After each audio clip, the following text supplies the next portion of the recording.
पुन्हा नंतर M S Swaminathan. ज्यावेळेस भारत हा अन्नधान्याच्या टंचाईमध्ये गुंतलेला होता, अन्नधान्याच्या टंचाईमधून बाहेर पडत नव्हता, त्यावेळेस या व्यक्तिमत्त्वानं भारताला त्या गोष्टीतून बाहेर काढण्याचं काम केलं. पहिल्यांदा यांच्या आई-वडिलांना वाटत होतं, की आपलं लेकरू काय व्हावं, आपल्या लेकरानं आय-पी-एस बनावं. पुन्हा वाटलं आपल्या लेकरानं म्हणजे पहिल्यांदा वाटलं म्हणजे आई-वडिलांना वाटलं आपल्या लेकरानं डॉक्टर बनावं. लेकराला वाटलं आपण आय-पी-एस बनावं. पुन्हा पुढचा कालखंड आला. एक सभा भरली. त्या सभेमध्ये भारतीय लोकांचं जे पोषण आहे, अन्न जे आहे, त्या अन्नाच्या बाबतीत, पोषणाच्या बाबतीत किती गंभीर परिस्थिती आहे, ही जवळून ज्यांनी बघितली ते म्हणजे एम-एस स्वामीनाथन. मग एम-एस स्वामीनाथन यांनी आपली जी स्वप्न आहेत, हे बाजूला ठेवले आणि यांनी म्हणले, की आपल्याला बनायचं तर एक कृषी शास्त्रज्ञ बनायचे. आणि मग नंतर स्वतः त्या घटकाकडे उतरले. केरळ विद्यापीठातून बी मद्रास विद्यापीठातून बी केंब्रिज विद्यापीठातून पी-एच-डी. 1972-79 या कालखंडामध्ये महासंचालक म्हणून काम केलं. कशाचं? भारतीय कृषी संशोधन परिषदेचं. पाटबंधारे मंत्रालयाचे मुख्य सचिव म्हणून काम केले.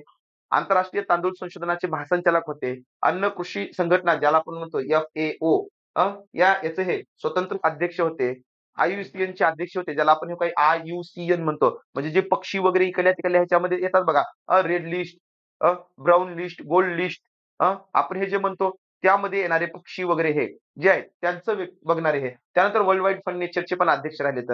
राष्ट्रीय शेतकरी आयोगाचे अध्यक्ष. हाच तो आयोग आहे. ज्यावेळेस आपण म्हणलं जातं बघा, नेहमी आल्याच्या नंतर ज्यावेळेस मोदी साहेब तर लय म्हणले.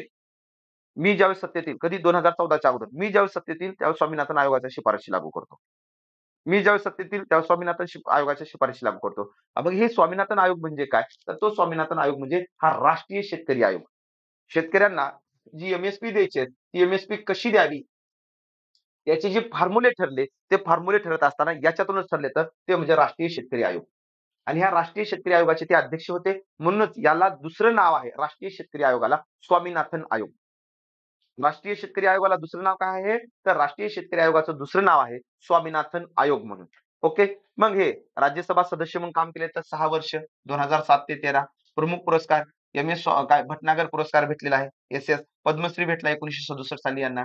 रॅमन मॅगसेसे पुरस्काराने सन्मानित करण्यात आले. पद्मभूषणने सन्मानित करण्यात आले.